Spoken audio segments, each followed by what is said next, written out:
أعوذ بالله من الشيطان الرجيم.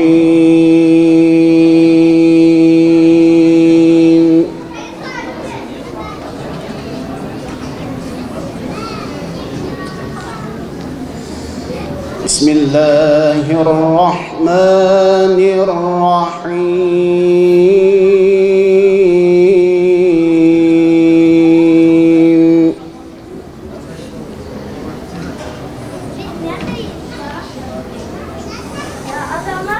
يا أيها الذين آمنوا استعينوا بالصبر والصلاة.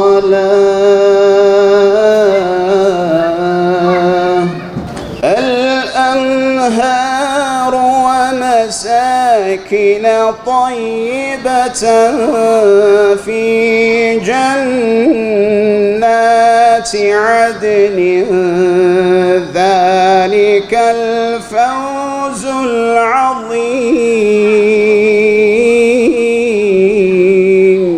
6-8 Ekim olaylarında devlet sahada görülmedi. Devletin o günkü tavrı ibretlik ve tarihe geçecek nitelikte bir olaydır.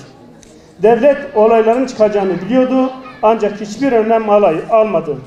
Olaylardan bir hafta sonrasına kadar da yapılan vahşete rağmen PKK'nın bu vahşeti makul ve masum gösterilmeye çalışıldı. Ancak halka yaşatılan vahşet, katliam ve talanın boyutları ortaya çıktıktan sonra mızrak çuvala sığmadı. Ondan sonra ağız ve söylem değiştirildi. Ancak fiili olarak bir adım atılmadı. Dönemin Başbakan Yardımcısı Bülent Arınç'ın ifadesiyle olaylara 150.000 kişi katılmıştı. Ancak yargılanan insan sayısı ölen insan sayısı kadar bile değildi. Olayın asıl azmettiricileri daha sonradan Dolmabahçe mutabakatıyla ödüllendirildiler ve Nevruzlar'da halk kahramanı ilan edildiler. Olayın azmettiricileri ve failleri tüm delilleriyle bilinmesine ve aramızda dolaşılmasına rağmen ne güvenlik birimlerince ne de yargı birimleri tarafından herhangi ciddi bir girişimde bulunulmadı. O gün devlet olmak vasfını kullanmadı veya kullanamadı. Peki bu olaylar nasıl durdu? Hiç şüphesiz partimize ve halkın diğer kurum ve kuruluşlarına yönelik saldırılarda meşru müdafaa hakkını kullanan Müslüman halkımız buna karşı durmuş ve saldırılarının tamamını püskürtmüştür. Çok sayıda canımızı da bu süreçte maalesef şehit verdik. PKK eskiden beri İslam düşmanlığı yapmaktadır. Bizler ise davamız ve Müslüman halkımız için bedel ödedik, ödüyoruz, ödemeye de devam edeceğiz. Yolumuzdan da dönmeyiz.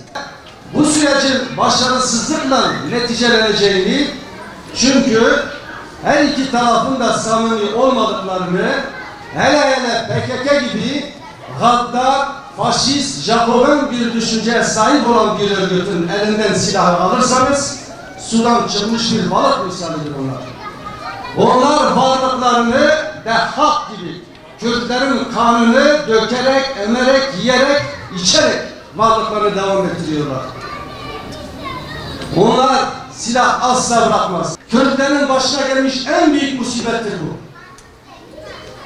Allah'ın izniyle her karanlığın bir şafağı vardır. Şu anda cezaevinde bulunan eş başkanları şunu diyordu: fırtına gençlik geliyor. Bu fırtına gençliğin önünde duramazsınız. Bak biz bile zorla zapt ediyoruz bunları diyerek birilerine mesaj gönderiyordu veya birilerini tehdit ediyordu. O fırtına dediği gençlik Hüdapar'ın Kasırga gençliğinin duvarına tosladı arkadaşlar.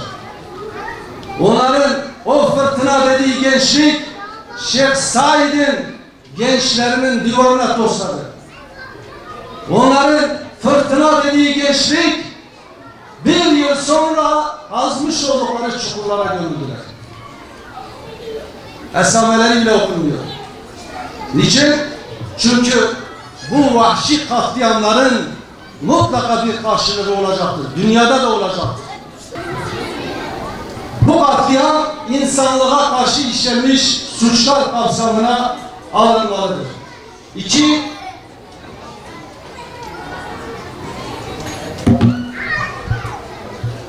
Bu katliama çağıranlar, yani halkı değil, o vandalları sokağa çağıranlar, destekleyenler mutlaka yargılanmalıdır. 3. Bunlara sessiz kalan, müdahale etmeyen, halkın canını ve malını korumakla görevli olan mülki amirler mutlaka yargılanmalıdır. Mülki amirlerden açık bir şekilde medya önünde biz şu sebeplerden dolayı güvenlik güçlerini müdahale ettirmedik diyenler olduğu halde bunlar hakkında bir dava açılmadı değerli arkadaşlar. Bu hükümetin en büyük eksikliğidir, en büyük ayıbıdır.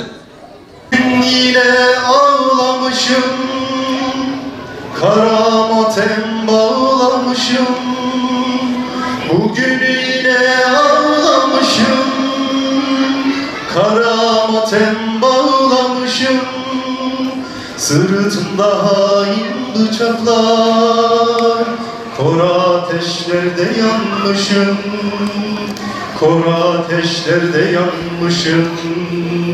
Sırtımda hain kurşunlar, binalardan atılmışım. Binalardan atılmışım. Şu haliyle müjdeliyoruz. Sakın Allah'ı zalimlerin yaptıklarından habersiz sanma. Ancak onları gözlerin donup kalacağı bir güne ertelemektedir.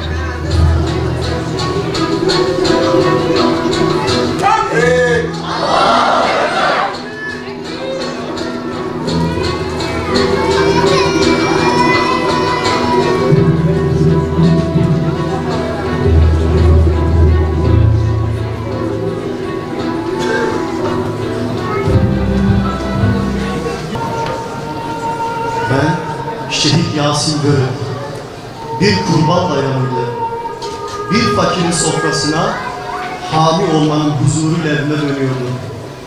Fakat ne bilebilirdim ki 21. yüzyılda Yasin suresi tekrar tecelli edecekti. Ben Aytaç Baran, mahallemin Aytaç hocası.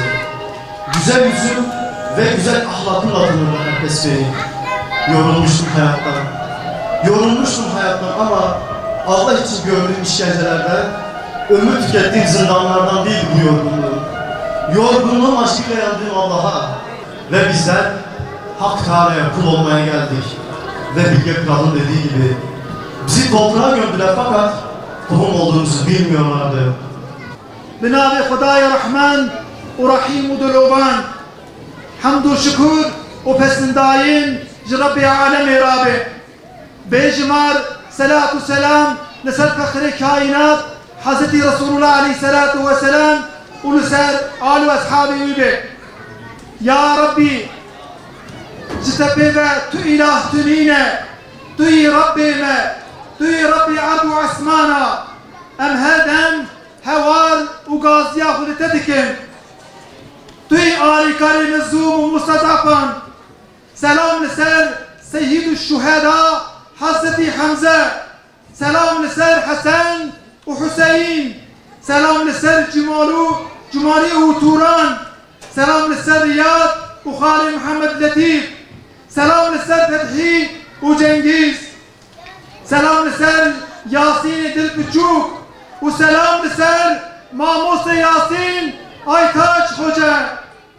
Ey Khudi bin Desta ticar me bi izzet و bi şeref nehle ya Rabbi. Ya Rabbi tu hiskirina bawer mendê xwe bike nav dilê me.